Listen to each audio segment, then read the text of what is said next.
علامہ اقبال رحمۃ اللہ علیہ کی نظم ہے صدیق، جو حضرت ابو بکر صدیق رضی اللہ تعالی عنہ اور سیدنا عمر فاروق رضی اللہ تعالی عنہ کے مابین ایک واقعہ ہے جو غزوہ تبوک کی تیاری کے دوران پیش آیا۔ اس واقعے کو علامہ رحمۃ اللہ علیہ نے رقم کیا ہے، نظم کیا ہے۔ بہت ہی شاندار واقعہ ہے، بہت سارے میسج ہیں اس میں ہمارے لیے، بہت سارے پیغامات ہیں۔ تو اس نظم کو سننے اور سمجھنے سے پہلے غزوہ تبوک اور اس دوران اس کیفیت کو سمجھنا ہوگا جس کیفیت کے دوران یہ واقعہ پیش آیا۔ تو میں مختصراً اختصار کے ساتھ، انتہائی اختصار کے ساتھ غزوہ تبوک کا کچھ منظر آپ کے سامنے رکھوں گا، ذرا دھیان سے سنیے گا، پھر یہ نظم آپ کو بہت مزہ دے گی، زندگی میں نہ کبھی یہ بھولے گی اور قدم قدم پر یہ کام آئے گی۔ آپ کے عشق آپ کے دل و دماغ میں رگ و پے میں سرایت کر جائے گا انشاءاللہ تعالی۔ غزوہ تبوک جسے جیش العسرہ بھی کہا جاتا ہے، یعنی عسرت میں لڑی جانے والی جنگ، تنگی کا وقت تھا، مسلمانوں پر مالی حالات اتنے اچھے نہیں تھے، کھجوروں کا پکنے کا موسم تھا، مدینے کی معیشت جو ہے وہ ساری کی ساری زراعت، کھیتی باڑی، باغات زیادہ تر اس پر منحصر کرتی تھی، اسی پر انحصار تھا۔ تو ابھی کھجوروں کا پکنے کا موسم تھا، کھجوریں پکتی بازار میں آتی تو پھر معیشت کا پہیہ اس سے زیادہ چلنا تھا۔ جیسے ہمارے ہاں آپ نے دیکھا ہوگا جب کنکوں کا موسم ہوتا ہے، گندم کا کٹائی کا موسم ہوتا ہے، کپاس کا موسم ہوتا ہے، یا پھر بقرعید میں جانوروں کا خرید و فروخت کا موسم ہوتا ہے، تو اس دوران معیشت اور کاروبار بہت اچھے ہو جاتے ہیں، لوگوں کے حالات بہت اچھے ہو جاتے ہیں، جبکہ یہاں دیگر اور بھی کاروبار ہے، لیکن وہاں زیادہ تر یہی کاروبار تھا۔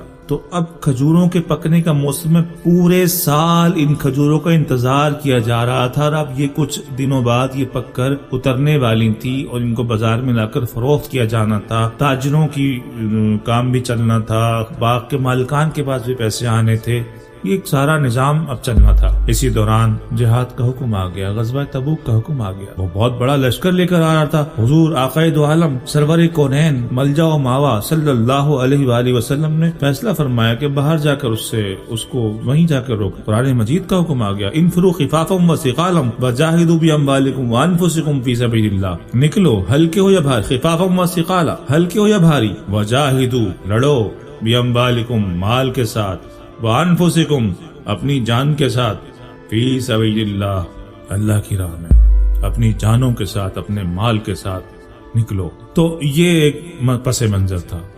تو صحابہ حضور فرما دیں، حضور کا فرمایا بس، صحابہ کے لیے کیا مال کی، دنیا کی، باغات کی، کھجوروں کی، یہ تو ایک واقعہ ہے تو اس لیے بتایا جا، صحابہ کے لیے حضور کے حکم کے سامنے کسی دنیا کی چیز کی کوئی وقت اہمیت تھی ہی نہیں، جو ہے اللہ اور اس کا رسول ہے، بس حکم آ گیا۔ اب وہ صحابہ کر جس کے پاس جو ہے وہ لا رہا ہے، یہ لیجئے حضور، یہ لیجئے میرے آقا، یہ لیجئے میرے سرکار، جو آ رہا ہے وہ پیش کر رہا ہے۔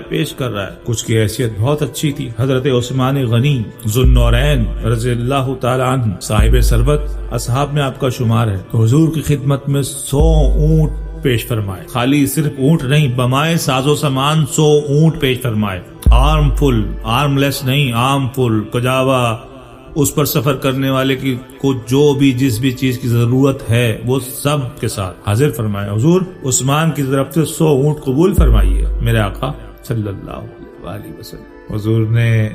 حضور نے فرمایا، عثمان، میرے عثمان، اس میں کچھ مزید ہو جائے، کچھ مزید اضافہ ہو جائے، دیکھیے کچھ مزید اضافہ ہو جائے، یعنی 100 اونٹ سے اگر زیادہ کچھ دے سکو دے دو، بڑی ضرورت کا وقت ہے، باقی لوگوں کے حالات اتنے اچھے نہیں ہیں۔ تو ہمارے آپ کے جیسا ہوتا تو کوئی کہتا اچھا جی چلو جی 1-2 اور دے دیتا ہوں، 102 کر دیتا ہوں، 103 کر دیتا ہوں۔ نہیں، عثمان بھی جانتے ہیں کہ کہنے والا کون ہے، وہ جانتے ہیں فوراً کا حضور عثمان کی طرف سے 100 اونٹ مزید، بمائے ساز و سامان، مکمل ساز و سامان کے ساتھ 100 اونٹ مزید۔ حضور نے کہا عثمان اگر مزید کچھ کر سکو، دیکھیے بڑا مشکل مرحلہ ہے، بڑی مشکل سچویشن ہے، کیفیت کو سمجھے نا ذرا آپ۔ 100 اونٹ دے دیے، پھر 100 اونٹ دے، 200 اونٹ، آج بھی ایک اونٹ 6-7 لاکھ روپے کا تو ہوتا ہے آج کے دور میں، بمائے ساز و سامان وہ 10 لاکھ کا بن جائے گا ایک اچھا اونٹ۔ تو 100 اونٹ کا مطلب 100 ملین، 10 کروڑ، 200 اونٹ 20 کروڑ۔ حضور نے فرمایا عثمان کچھ اور۔ عثمان نے پھر کہا حضور 100 اونٹ مزید لیجئے، بوائیں ساز و سامان آپ کی خدمت میں پیش کرتا ہوں، آپ کی نظر کرتا ہوں۔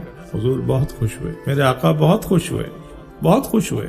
فرمایا عثمان کے لیے آج کے بعد عثمان جو بھی کرے اس پر کوئی عذر نہیں، یعنی اللہ کی طرف سے عثمان کو معاف کر دیا گیا ہے۔ ہاں، حدیث کی کتابوں میں یہی لکھا ہوا ہے، حضور نے سرٹیفکیٹ دے دیا، ڈگری اختیار ہے حضور کے پاس۔ ہاں کہ آج کے بعد عثمان پر کوئی عذر نہیں ہوگا، وہ کوئی غلطی کرے معاف ہوگی۔ تو یہ پس منظر ہے، ایک صحابی کے پاس کچھ بھی نہیں، ایک تنکا بھی نہیں، بہت پریشان کہ سب دے رہے ہیں، میں پیچھے رہ گیا ہوں، بہت پریشان، دل پچمردہ، حالت بگڑی ہوئی، پریشان، کہیں جاتے ہیں کوئی کام نہیں ملتا، آخر ایک جگہ کچھ چھوٹی سی مزدوری مل گئی، کچھ کھجوریں اس وقت مدینے میں تھی بھی نہیں، جو بچی ہوئی ہیں پچھلے سال کی ہیں یا تھوڑی بہت کسی کی آ گئی ہیں، جیسے نیا پھل آتا ہے تھوڑا بہت تو بہت مہنگا بھی ہوتا ہے اس وقت، چند کھجوریں ان کو ملی، دن بھر مشقت کر کے کھجوریں لی، وہ تو اس بندہ اپنا ہی پیٹ بھرے گا اس سے، حضور کی بارگاہ میں، حضور میرے آقا، میرے ملجا، آقا سب پیش کر رہے ہیں، آقا سب پیش کر رہے ہیں، آپ کی نظر کر رہے ہیں آقا، اس غلام کے پاس کچھ تھا نہیں، یہ چند کھجوریں میں لایا ہوں، یہ چند کھجوریں لیجئے، قبول کیجئے۔ اشک بار ہو گئے حضور کی کیفیت پہ، حضور نے وہ کھجوریں لی اور وہ جتنا مال جو صحابہ نے پیش کیا تھا اس کے اوپر سب سے اوپر رکھ دی، گویا کہ اس مال کا تاج ہے یہ سب سے یہ چند کھجوریں یہ 300 اونٹوں سے بھی فوقیت لے گئیں، سمجھنا ہوگا۔ یہ اقبال نے یہ اثار دست نگر والی بات، میں جب وہ نظم بتاؤں گا تو اس پر اثار پر بات ہوگی۔ تو یہ کیفیت اس حالات، ان واقعات کے دوران جب یہ ہو رہا تھا، تو جب یہ حکم آیا بِأَمْوَالِكُمْ کا، تو حضرت عمر رضی اللہ تعالی عنہ کے پاس اچھے خاصے درہم و دینار، اچھا خاصا مال، تو اس وقت جو واقعہ پیش آیا اس کو اقبال نے صدیق کا عنوان دے کر رقم کیا ہے۔ تو آئیے ہم نظم پڑھتے ہیں، ساتھ ساتھ میں نظم پڑھتا جاؤں گا، اشعار پڑھتا جاؤں گا، اس کی تشریح کرتا جاؤں گا، اور اس کے بعد آخر میں تحت لفظ کے ساتھ مکمل نظم آپ کو دوبارہ بھی سنا دوں گا تاکہ نظم کا لطف آپ لے سکیں، توڑ کے بیچ میں سنانے میں وہ لطف نہیں آتا۔ تو ہم شروع کرتے ہیں اقبال کی نظم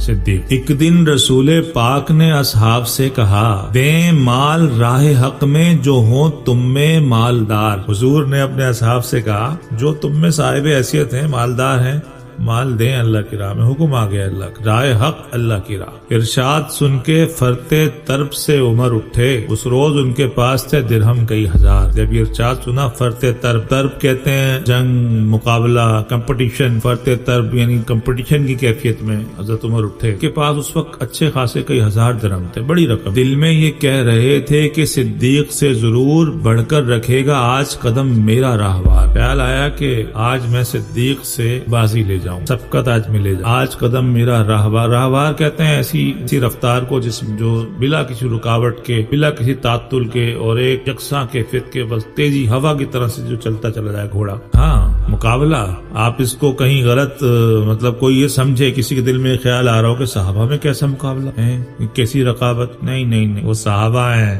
ہاں، میرے حضور کے تربیت یافتہ، میرے حضور کے سکھائے ہوئے، پڑھائے ہوئے، سمجھائے ہوئے، ہاں جی، رحمت دو عالم کے تربیت یافتہ۔ حضور کا فرمان کہ دین کا معاملہ ہو تو اپنے سے اوپر کی جانب دیکھو، اور بات دنیا کی ہو تو اپنے سے نیچے کی جانب دیکھو۔ ہاں بھائی، دیکھو وہ عبادت گزار ہے، وہ نمازی ہے، وہ صدقات خیرات کرنے والا ہے، وہ نیک کرنے والا ہے، وہ ہمدرد ہے، وہ صلہ رحمی کرنے والا ہے، بہت آگے جا رہا ہے ہم سے، ہم کیوں پیچھے ہیں دین میں؟ ہمیں اس کے ساتھ جانا چاہیے، اس کی طرف دیکھنا چاہیے، اس سے آگے نکلنا چاہیے، اس کا حکم ہے۔ اور دنیا کے معاملے میں اپنے سے نیچے دیکھو، میں نے کپڑے پہنے ہوئے ہیں، اس کے پاس تو پھٹے ہوئے کپڑے ہیں، میرے پاس جوتی ہے، اس کے پاس جوتی بھی نہیں ہے، میرے پاس بائک ہے، اس کے پاس سائیکل بھی نہیں ہے، زندگی سکون میں آ جائے گی، شکوے شکایت ہی پیدا نہیں ہوں گے۔ لیکن جناب نہیں، میرے پاس بائک ہے، اس کے پاس تو گاڑی ہے، میرا تو مکان چھوٹا ہے، اس کے پاس تو 1000 گز کا بنگلہ ہے نا، تو کیا ہوگا؟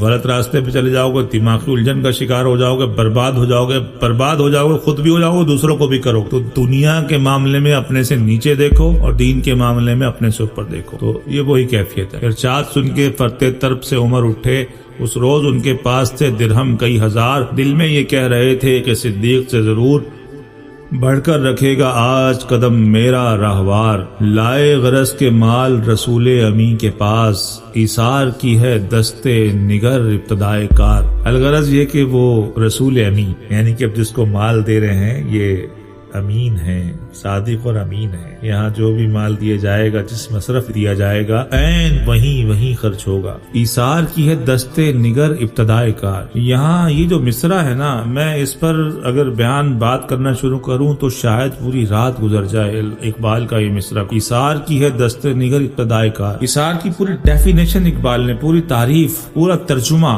پوری تشریح، پوری تفسیر، سب کچھ بیان کر دیا ہے. ایثار ہے کیا چیز؟ ایثار وہ ہے کہ جب کسی کو کچھ دے دینا ایثار نہیں ہے، کسی کو مال دے دینا ایثار نہیں. کسی کو 10 کروڑ دے دیا آپ نے، بھائی ایک آدمی کو 10 کروڑ دے دیے تو ایثار کر دیا آپ نے؟ نہیں، مدد کر. اس پتہ کیسے چلے گا یہ میں نے 10 کروڑ دیے ہیں یہ ایثار ہے یا یہ مدد ہے، ہدیہ ہے، صدقہ ہے، خیرات ہے، ایثار ہے؟ تو اقبال نے اس مصرے میں ایثار کو کھول کر بیان کیا. ایثار کی ہے دست نگر ابتدائے کار. ایثار تو وہ ہے جب آپ کچھ دیتے ہیں تو آپ کے پاس کچھ نہیں بچتا، دست نگر آپ کو محتاج کر دیتا ہے. جب کسی کو کچھ دے کر آپ محتاج ہو جائیں، کوئی آدمی کسی کو 10 کروڑ روپے دے کر بھی کروڑ پتی رہتا ہے تو اس نے ایثار نہیں کیا. ایثار تو وہ ہے کہ مال کسی کو دیا تو خود کنگال ہو گئے، یہ ایثار ہے. آپ کے پاس ایک گلاس پانی ہے، آپ وہی ایک گلاس آپ کی پیاس ہے، بہت پیاس لگی ہوئی ہے، آپ نے آدھا پی لیا، آدھا آپ نے کسی بھائی کو دے دیا، تو یہ آدھا گلاس پانی آپ نے ایثار کر دی. لیکن آپ کی پیاس ایک پانی ہے اور آپ کے پاس 2 گلاس، تو آپ نے ایک دوسرے کو دے دیا، ایک پی لیا. یہ مدد ہے، خیرات ہے، صدقہ ہے، ہدیہ ہے، ایثار نہیں. ایثار تو وہ ہے جب آپ کوئی آدمی ایثار کرنے کے بعد اپنی موجودہ حیثیت میں قائم نہیں رہ سکتا. دست نگر ابتدائے کار ایثار. محتاجی جو ہے ایثار کی شروعات ہے. سب کچھ قربانی مانگتا ہے ایثار، اور عشق جو ہے وہ ایثار پیشہ. جب حضرت عمر فاروق رضی اللہ تعالی عنہ نے 1000 درہم جتنا بھی مال تھا پیش کیا، بہت زیادہ مال تھا. بال فرماتے ہیں، پوچھا حضور سرور عالم نے، اے عمر، اے وہ کہ جوش حق سے تیرے دل کو ہے قرار، رکھا ہے کچھ عیال کی خاطر بھی تو نے کیا، مسلم ہے اپنے خیش و اقارب کا حق گزار. حضور نے پوچھا، اے عمر کہ جوش حق سے تیرے دل کو ہے قرار، تیرا دل اللہ کی محبت میں قرار پانے والا دل ہے، مضطرب رہنے والا جوش حق میں ہے، کچھ اپنے اہل و عیال کے لیے بھی کچھ چھوڑ کر آئے ہو کہ نہیں، رکھا ہے کچھ عیال کی خاطر بھی تو نے کیا، کیونکہ مسلم ہے اپنے خیش و قارب کا حق گزار. سلمان اپنے اہل خانہ، اپنے بال بچوں، اپنے گھر والوں کا ذمہ دار اور نگہبان ہے، کا حق اس پر ہے، اسے پورا کرنا ہے، ان سے وہ پہلو تہی نہیں کر سکتا. حضرت عمر نے عرض کی. بال فرماتے ہیں کہ عرض نصف مال ہے فرزند و زن کا حق، باقی جو ہے وہ ملت بیدا پہ ہے نثار. فرمایا نصف مال بھی بچوں کا حق ہے، وہ ان کو دے آیا ہوں، باقی جو ہے ملت بیدا. یہ ملت بیدا، خدا کی قسم کیا خوبصورت لفظ اقبال نے یہاں استعمال. ملت بیدا، روشن ملت. حضور کا ہے نا، والضحیٰ، قسم ہے آپ کے نورانی نور والے روشن چہرے، دن جیسے چہرے، تو ملت بیدا. تو آپ کے اصحاب بھی جو ہیں، صحابی بھی جو ہیں، وہ ملت بیدا، نور والے، روشنی والے، ان سے ہدایت کی روشنی پھوٹ رہی. کہا حضور جو آدھا مال جو ہے وہ میں آپ کی خدمت میں پیش کر دیا، باقی آدھا مال میں نے اپنے بچوں کو چھوڑایا ہوں، باقی آپ کو میں نے پیش کر دیا. اقبال فرماتے ہیں اتنے میں وہ رفیق نبوت بھی آ گیا جس سے بنائے عشق و محبت ہے استوار.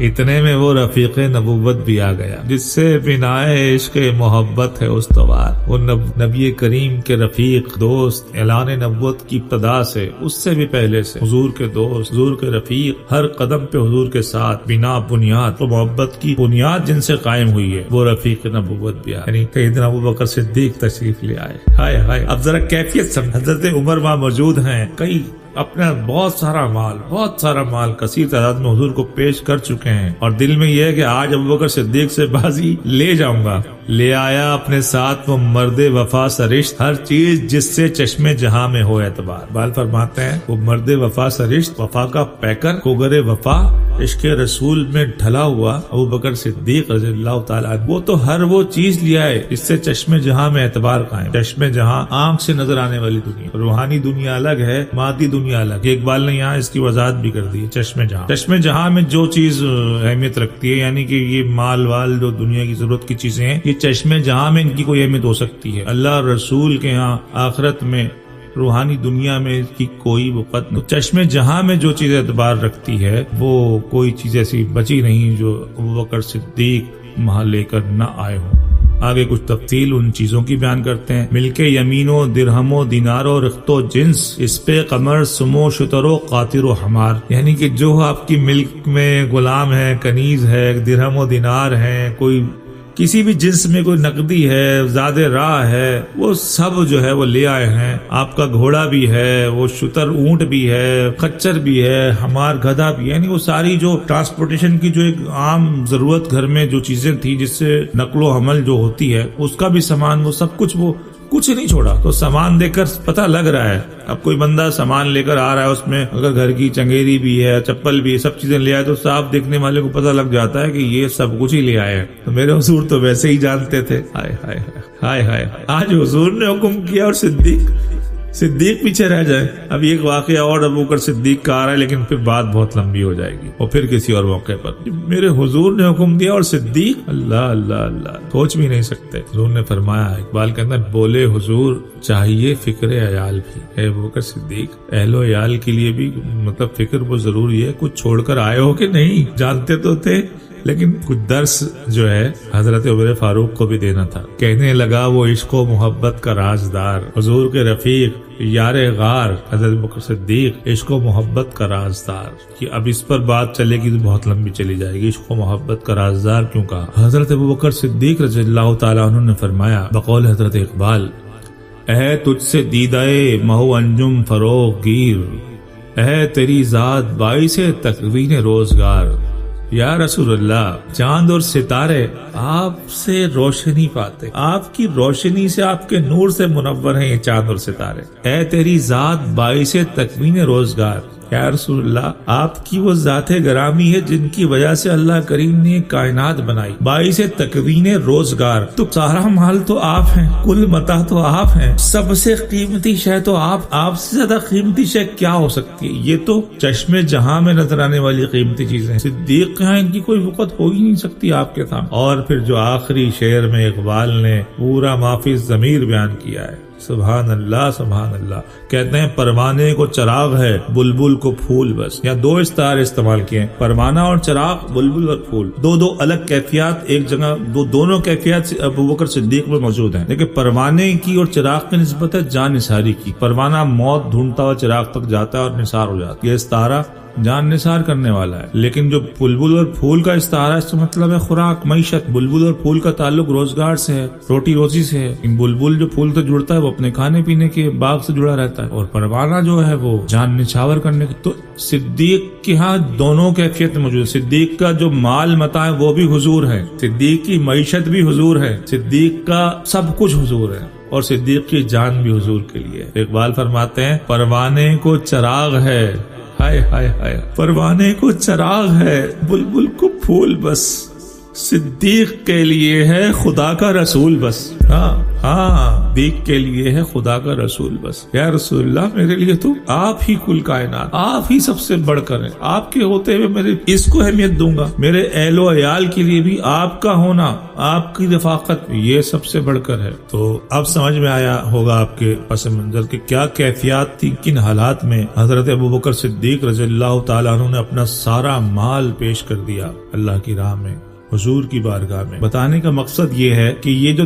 دنیا کا مال ہے، ہائے دنیا ہائے دنیا وائے دنیا تائے دنیا، یہ مل جائے وہ مل جائے، بس ہر وقت اس میں لگے ہوئے ہیں. آپ کو ایثار کرنے والا بندہ نہیں ملے گا، ڈھونڈ ڈھونڈ کر دیکھ لیجئے، چاروں طرف گھوم پھر لیجئے، ایثار پیشہ نہیں ملے گا. مدد کرنے والے مل جائیں گے، خیرات کرنے والے مل جائیں گے، صدقات کرنے والے مل جائیں گے، زکوٰۃ دینے والے مل جائیں گے، بھلائی کرنے والے مل جائیں گے. ایثار پیشہ لوگ جو ہے وہ نہیں. اگر ایثار کی کچھ جھلک نظر آتی ہے تو ماں باپ میں نظر آ جاتی. اوورال معاشرے میں آپ ڈھونڈتے پھرتے رہیے، ایثار کرنے والے لوگ نہیں ہیں. اپنے حصے کی چیز خود کو محروم رکھ کر دوسرے کو دے دینے والے نہیں ہیں. بہرحال تو اللہ اور اس کے رسول کے سامنے اگر دنیا کے مال کی وقت ہے آپ کے نزدیک، آپ اسے کچھ اہم سمجھتے ہیں، تو یہ چشم جہاں کی چیزیں ہیں، یہ مادی چیزیں ہیں، نہ ان میں کوئی سکون ہے، نہ ان میں کوئی عافیت ہے، نہ یہ آخرت میں کام آنے والی ہیں، نہ یہ دنیا میں کام آنے والی. یہ دل کا سکون اور چین چھین لینے والی چیزیں، یہ برباد کر دینے والی چیز. دنیا ضرورت کے مطابق رکھیں، دنیا کو حاصل کریں، محنت کریں، مزدوری کریں، کمائیں، کاروبار کریں، بزنس کریں، لیکن اس کو دل میں مت بس. جب اللہ اور رسول کا حکم آ جائے